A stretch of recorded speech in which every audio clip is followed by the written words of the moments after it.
is Memorial Day weekend. It's also normally the end of the month when we do a persecution update, and Chris Martinez asked me to do something different for our persecution update this weekend, so being gullible, I said okay.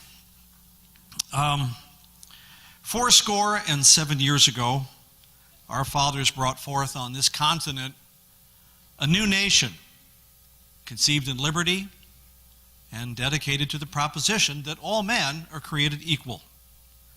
I'm sure all of us recognize that as Abraham Lincoln's Gettysburg Address from the dedication of Soldiers National Cemetery in Gettysburg, Pennsylvania on November 19, 1863.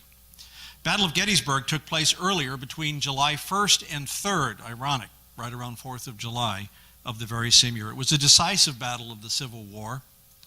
It quashed any attempt by General Lee's armies to invade the North and change the course of the war. And 2 weeks ago today, on Sunday, Carol and I, it was a pretty drizzly gray day on Gettysburg battlefield, but we were walking around getting our shoes soaking wet, reflecting on what had happened there and reading many of the gravestones. And what really strikes you whenever you go to a military cemetery like the one my parents are buried at is the youth of a lot of the people who are buried there in their teens and 20s. At the memorial wall, I found the name of a high school friend of mine, Alan McCall, who died after he stepped on a landmine in Vietnam. I'd never been there before. You know, in many places right at the side of Lincoln's speech, where he gave the speech, the stones say things only like, New York, 104 bodies. That's it. We don't even know who these people were. The Battle of Antietam, the run-up to Gettysburg, took place outside Sharpsburg, Maryland, about 9 months before, on September 17, 1862. The death toll from 24 hours of fighting stunned both the Union and the Confederate armies. Bodies piled everywhere, being the largest single-day loss of life in the entire war, with 22,717 known men dying, and they keep finding remains. You know, today as you walk down Bloody Lane, which you can do, it's difficult to conceive of this sunken road full of the bodies of soldiers who died unless you actually see the photos. My favorite place at Antietam, Carol and I both like it, we like historic locations, is Burnside's Bridge crossing Antietam Creek. It's named after General Ambrose Burnside, whose Union troops tried storming across the bridge for the better part of a day, as Confederate troops picked them off from the high ground on the opposite side of the bridge, which you can see here. Do you know 3 future U.S. presidents were involved in the charge across the bridge? I didn't know that. I heard that from a high school teacher, history teacher, who was there with his class from Tempe, Arizona, explaining everything that had gone on. And I went, oh, wow, I didn't know that, you know. And the idea of bloody fighting raging over this very same bridge 156 years ago is really hard to conceptualize, because a lot of times you can stand there on the bridge by yourself. There's nobody around. It's very peaceful. You know, in the opening lines of his Gettysburg Address, President Lincoln was actually citing President Thomas Jefferson, who in the Declaration of Independence 87 years earlier on July 4, 1776, said, "We hold these truths to be self-evident, that all men are created equal, that they are endowed by their Creator with certain unalienable rights, and that among these are life, liberty, and the pursuit of happiness." Notice he didn't limit it to that. He said that to secure these rights, governments are instituted among men, deriving their just powers from the consent of this government. So, on this Memorial Day, I always ask this question: what was this experiment in liberty all about? I asked the dead in the cemeteries, was it really worth it? Why did you die so many, so violently, for so much? Do you know almost all of the people that came to our shores were seeking freedom from persecution, freedom of religion to worship as they chose and to live according to their consciences, unmolested by government. No society can ever exist without some kind of a religious worldview, not even an atheistic one. The founders, deists like Jefferson and Franklin among them, even understood that Christianity would have to inform our government in order to perpetuate freedom and to restrain abuse of power.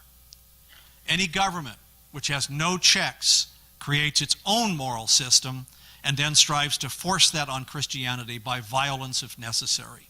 And that's what we see happening around the world today. That's precisely what happened, and it's precisely what the founders wanted to prevent in framing the Constitution later on. You know, we're told today that there's a separation, a wall between church and state that is nowhere in the Constitution. The First Amendment states that government will make no laws respecting the establishment of religion, nor will it prohibit the free exercise thereof. And in the name of the first, we're being told the second doesn't apply.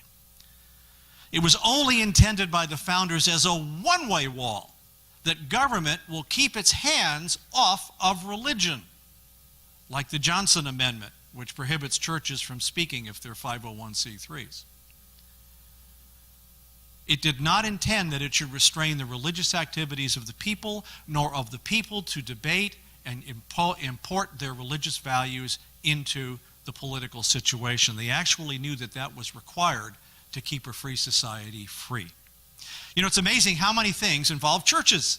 If you look back at our history, Patrick Henry's "Give Me Liberty" or "Give Me Death" speech, the Underground Railway to shuttle runaway slaves to the north and up into Canada, the movement to abolish slavery, the civil rights movement. Even at Antietam, the battle began at the Dunker Church just outside Sharpsburg when Union troops moving in from the north through the cornfields surprised Confederate troops. On the left is what the church looked like right after the battle in 1862, and on the right is how it looked 2 weeks ago. Those who fought the Revolutionary War, they understood all of this. Those who fought the Civil War understood all of this. Those who fought in world wars and the Spanish-American War and all of these wars, they understood this. So why is it that we have so much debate about it today? What changed? Well, that's because imposters have crept in since World War II, distorting the intentions of the founders, seeking to overturn the clear meanings of the Constitution for which so many fought and died, calling it a living and breathing document. Marxist ideas for free market ideas. Instead of a pluribus unum, now it's multiculturalism, a pluribus plurum. You know, it was out of many one, but now it's out of many many. The ruthless communist dictator Joseph Stalin said, "America is like a healthy body, and its resistance is threefold." Now, this is an atheist, a communist recognizing this. It's patriotism, it's morality, and it's spiritual life. He said, if we undermine these three areas, America will collapse from within.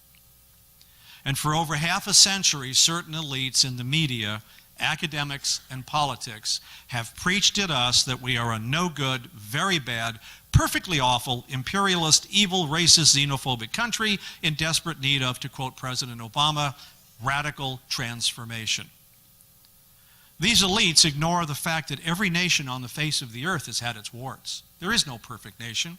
There never has been, and there only will be one, and that's when the King of Kings rules with a rod of iron. But that has yet to happen. They ignore that we fought hard to establish freedom, to abolish slavery, and to abolish segregation. We promoted freedom around the world as much as we could and provided more benefits for more people in the entire history of the world. We most certainly aren't perfect, but we did give it a good go. It's been a unique experience in the history of the world.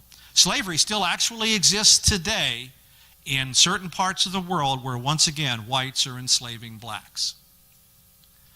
You know, at Gettysburg, Lincoln said, "Now we are engaged in a great civil war, testing whether that nation or any nation so conceived and so dedicated can long endure."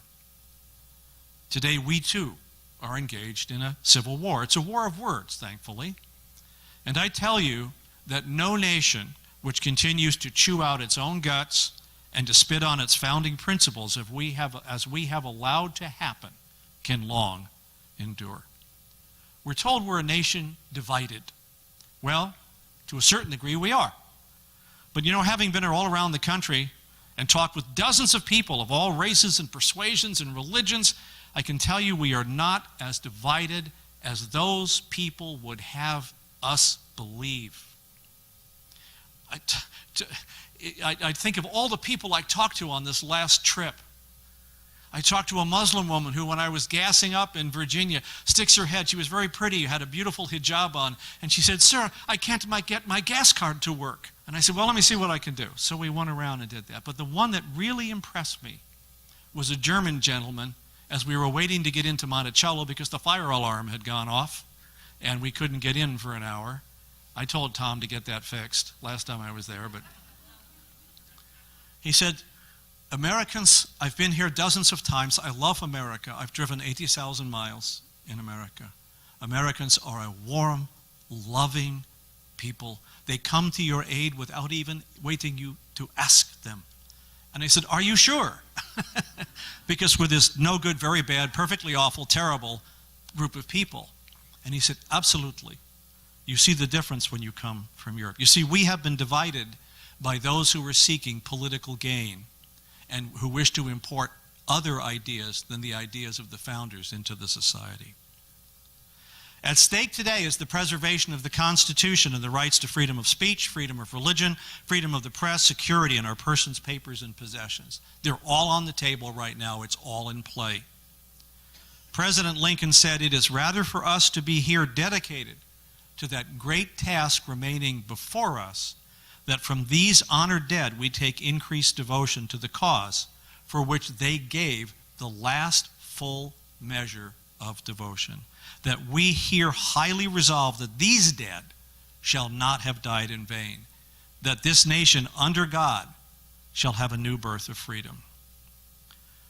And so this Memorial Day is not just enough to remember the people. We must recognize that it falls upon us today to whom the torch has been passed. We are the living. And by standing on God and His Scripture and on our founding principles and our documents, and with flaming love for all persons, even for our political adversaries, we shall with good conscience assure those, that great cloud of witnesses that surrounds us, as the Apostle Paul tells us, whom we memorialize this weekend, we can with good conscience ensure them that they shall not have died in vain. And as President Lincoln said, that this government of the people and by the people and for the people shall not perish from the earth. Thank you.